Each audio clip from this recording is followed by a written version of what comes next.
Kerri, we are so excited to be able just to sit down and pick your brain. You have been in a leadership capacity for a number of years, and not only a mother of the house for a church, but a mother of your own house. I think that in doing life and doing the journey, we can always look back retrospectively. And so for you're in a station and season of life where you've done ministry, you've done leadership, you've done family a little bit longer. If you can look back at the ministry and or leadership journey, what would you do differently? If you could go back and do it again, what are some things that you would change? Well, I think in the context of church, I'm happy with where I am, where things have landed, but I think I would have told myself to worry a little bit less. And I think the number one thing, especially when I talk to women who are looking, they're in a position of leadership and they're looking to begin something in their own churches for the women that God's entrusted to them.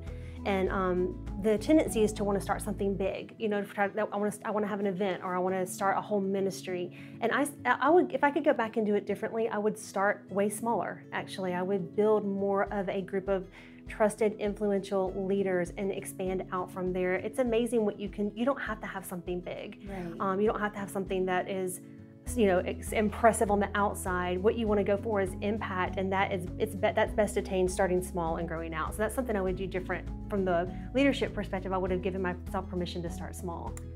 Okay, so let's talk about the motherhood journey, because it's different. It feels different. That whole journey is different. You've been a mother for how many years? 17. 17. 17. Okay, so you've been a mom for 17 years. Yeah. I know that there are tons of moms that feel like they've made mistakes, but maybe there are some that are at home rearing children. What advice can you give them? If you could do mothering differently, what would you do so that we can learn and glean from your years of experience? Well, I think the same thing with mothering that I would say with church is just don't worry so much. Worry it doesn't change anything. It just gives you the illusion of control. So it's like, you can't do anything to control really what happens, right. But as long as you're emotionally holding it, somehow that gives you the illusion that you're having an impact.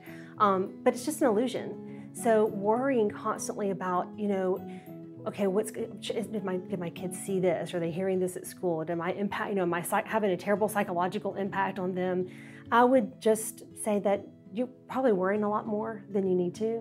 And I don't think that I would go back and do anything differently. The best advice that I could give moms especially moms who are trying to bridge the gap of leadership in motherhood and especially in ministry, where there's a lot of pressure to be a great mom because women are looking to you and they're saying, could you show me how to be a great mom and model that for me? And you're like, what in the heck? I don't even know what I'm doing. How can I tell you what to do? Is just to really spend especially those early years, like building a strong sense of personal identity and letting that internal value and understanding of who you are constantly be bringing your outer world in alignment with that.